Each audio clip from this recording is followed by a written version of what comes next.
Sehingga sampai dalam satu riwayat itu dikatakan dalam satu hadis, doanya orang tua untuk anaknya itu seperti doanya Nabi untuk umatnya. Maka hati-hati itu jadi ayah jadi ibu itu. Doa-doa kamu itu sangat bernilai. Tapi bagaimana kita mungkin berdoa kalau kita tidak tahu nilai apa yang kita minta itu? Kalau orang itu tahu nilainya anak hafid Quran, bahwa nanti akan berikan syafaat pada hari kiamat kepada keluarganya. Kalau dia membaca Quran, ayahnya dapat pahala, ibunya dapat pahala.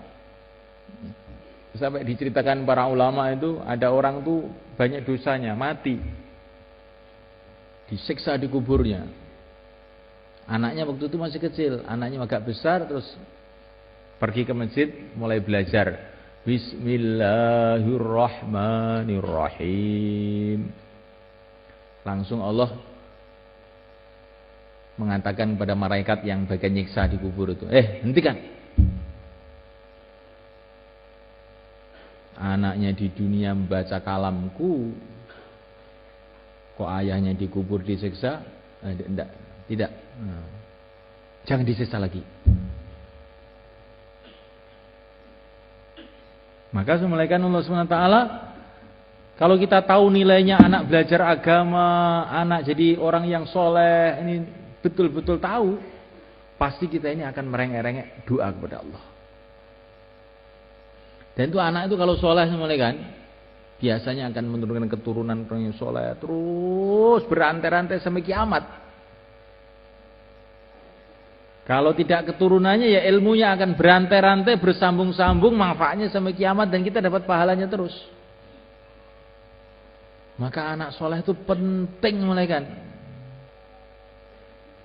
Dan kalau anak kita itu soleh, kita jangan khawatir apa-apa. Sayyidina Umar bin Abdul Aziz, ini khalifah pada tahun 100 Hijrah. Ini cucunya Sayyidina Umar bin Khattab, yang amalannya itu mirip dengan Sayyidina Umar bin Khattab. Ketika beliau mau wafat, itu anak-anaknya kecil-kecil di sampingnya. Anaknya itu pakaiannya itu sederhana-sederhana, tambal-tambal, saking miskinnya. Padahal beliau ini khalifah, presidennya waktu itu, rajanya pada waktu itu. Sehingga famili-familinya itu datang kepada Sayyidina Umar. Ya Amirul Mukminin, ini anak-anak kamu kayak begini ini. Ini saya punya harta halal 100%. Saya berikan kepada kamu. Saya tidak perlu harta, sudah mau mati untuk apa harta? Kalau engkau tidak mau, kau kasihkan anak-anak kamu. Tidak perlu anak-anak saya harta. Kan miskin-miskin anak kamu, tidak perlu. Jangan kamu kasih harta anak saya. Anak saya ini, kamu tahu ya, anak saya ini, kalau dia soleh, sudah dijamin oleh Allah. Wallahu yatawallas shalihin. Allah akan memelihara, menjaga orang-orang soleh. Kalau sudah dipelihara oleh Allah, dijaga oleh Allah, untuk apa saya risau? Untuk apa saya kasih bekal? Allah sudah jamin. Kalau anak saya ini nakal, nah, anak nakal kok dikasih bekal, nanti tambah untuk nakal nanti. Gak usah kamu bantu apa-apa anak saya. Kemudian beliau wafat. Setelah beliau wafat, apa yang terjadi? Anak-anaknya yang miskin-miskin tadi tidak lama kemudian jadi orang-orang kaya, jadi dermawan-dermawan. Kalau sedekah itu kadang-kadang satu hari 100 unta, 100 kuda. Ini barokahnya amalan orang tuanya dan husnuzonnya orang tuanya kepada Allah.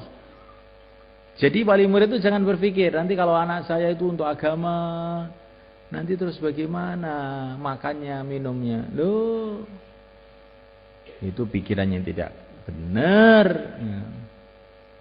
Ini yang dikasih cerita. Ada satu orang datang ke Pakistan, ke Rewin, ketemu Syekh Abdul Wahab. Maka orang tadi mengatakan, Syekh, anak saya ini 5, yang 4 itu sudah punya pekerjaan semua, sudah mandiri semua. Tapi yang satu ini hanya ngaji saja, Syekh. Doakan ya supaya ini yang ngaji ini apa itu ya dapat pekerjaan, dapat penghidupan yang baik. Maka Syekh Abdul Wahab itu marah, melotot. Bodoh kamu. Orang yang sudah amal agama dekat kepada Allah malah kamu risaukan. Anak kamu yang ngurus dunia saja malah katanya sudah kamu rasakan aman. Kamu itu minta doa keliru.